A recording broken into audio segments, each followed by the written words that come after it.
Lawyer and public affairs analyst Jide Ologun joins me now for more on this story. Mr. Ologun, we've seen elections come and gone. In fact, they say that it's a process that begins with pre-election exercises like registration, which INEC has now announced. Do you think there's need to really review these numbers, considering the turnout we actually record post-elections? Thank you very much. You know, that thought crossed my mind also, that as the voters registration resumes again, what should INEC and of course the political parties do about political apathy in the situation where you have many registered voters and on election days, few of them come out to vote? And the National Assembly also should be concerned about this, because I've argued that there is no cut-off population of voters that will qualify a candidate to have won the election, which is also a critical thing the National Assembly may look into. Otherwise, it's for the benefit of the politicians.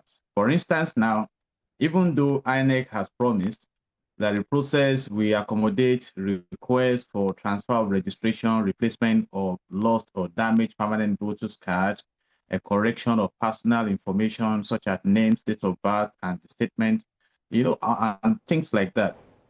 You now find that political parties will be mobilizing electorates that they have been persuading to vote for them to go and register. And we are also appealing to Nigerians that it is your legitimate right to vote. So if you are of age, talking about 18, if you are 18 and above, for those who just became 18 recently, you are eligible to go and register.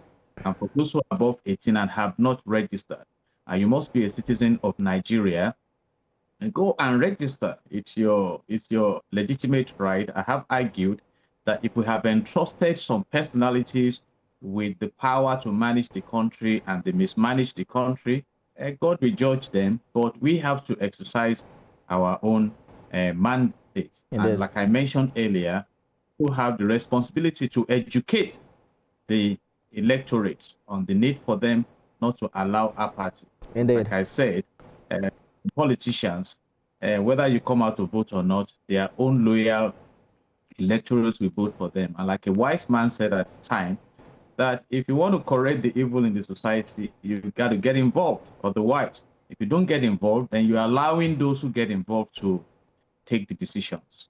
And this has been the narrative, you know, at least for the past 2 decades that I have followed the elections closely. Recall that a bill before the National Assembly with the intention of mandating voting did not scale through. Are there viable alternatives, perhaps lessons we can learn from much more developed countries to get Nigerians more involved and engaged in this process? Absolutely. You see, when you talk about elections, you talk about processes to elect leaders that will manage the resources of the country. And if you look at Section 16 of the Nigerian Constitution 1999 as amended, in conjunction with other provisions in that constitution, it is expected that commonwealth is generated for common good. But in a situation where the commonwealth is not for common good, but for the enjoyment of a few, then the concept of democracy is not even fulfilled. And some call it dividends of democracy. And so, but look at what happened recently. The American embassy saying our governors spend flamboyantly while people are suffering. And someone retorted that they should face their own problems. But I doubt if that should be our response. Are they lying? Is there prosperity for the majority of citizens in the country? Those are yardsticks. In some countries of the world, you know, where there is good governance, relatively, we don't have all the drama we have in Nigeria towards elections. I said it, sometimes when you have a new prime minister in the UK, many may not even know elections took place there. There's no need to shut down the nation and things like that. So our leaders should please realize that they have been entrusted with the resources of the nation to empower the people through prosperity and not just to prosper themselves. You know, like the embassy rightly observed, that right now the governors have so much money. And I have also mentioned this, How many Nigerians are asking? When the president and commander-in-chief of the armed forces brilliantly, on his first day in office, removed the subsidy, many expected that it was going to translate into great life for majority of citizens. But alas, more money went the direction of governors, you see, and people are asking, where is this enhanced revenue? And as you can see now, in the domain of politicians, a lot of defections. If you look at the House of Senate, for instance, you need 73 out of the 109 senators to have a two-third majority. Already now, there are 70 senators in the APC party in the Senate, just waiting for additional 3. And those are the ones who take the major decisions. So you can see all the galvanizing to ADC, jumping from PDP, from Labour Party, and things like that. So it's more about good governance.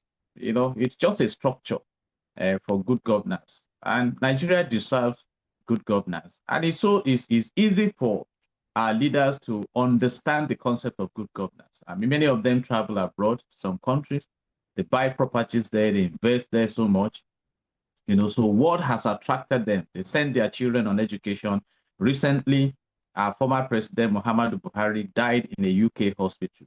Maybe we should look forward to a time when a prime minister in the UK will choose to come to an hospital in Nigeria for treatment. Those are issues, simple benefits that the citizens must enjoy. And I leave with Section 15 to Section 18 of the Nigerian Constitution 1999 as amended, which very explicit on the expectations of good governance. I hear you. Very interesting conversation, especially when you talked about more revenue for governors. One of them who I spoke with mentioned that inflation has taken away significantly the value of the increased allocation that you are talking about. But it boils down also to the power that stays with the electorate, whether or not Nigerians are willing to take it, because there's the perception that whether you go out to vote or not, politicians do have their way. What do you make of the electoral system over the years? Is it as it is? Because recall the 2023 election, there are many people who still believe very strongly that certain things happened for the result to turn out the way it did. Yes, I also expressed my concern that INEC has a huge spectrum of discretion. For instance, the use of beavers and the IREV and all these tech equipment, they are not mandatory. And what Section 4 of the Nigerian Constitution 1999 says is that the National Assembly has power to make laws for the peace, orderliness, and good government in Nigeria. So why are those not mandatory? Why do you still give discretion to, you know, for unnecessary interventions? And INEC will tell you they've taken their decision, go to court or whatever.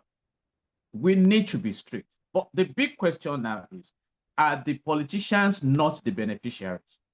Are they concerned? Look at how long it took to have the Electoral Act amendment when former President Buhari was the president of the country. It took a long time, and eventually it materialized. And right now it is still being looked into. And then, for instance, look at Justice Uwe's report on making INEC indeed independent and making room for free, fair, and credible elections in Nigeria. But how many of these recommendations have been? So you still find largely good place to live it. Management of the country system reside those who drive it, and they do it as it pleases them. What can the masses do? The protests in this country, how do they end? It's not like in Kenya, where to a large extent the citizens succeeded in bringing the leadership to their knees. It's difficult here in Nigeria. We still have the Lekki massacre. I hear you clearly, and we'll probably find some more time to, talk about this more deeply. Thank you so much for your thoughts. It's a good place to leave it. I guess we'll return to this conversation subsequently. It's my pleasure. God bless Nigeria. We'll take a short break, and when we return, we'll bring you more stories from across Nigeria. Stay with us, everyone.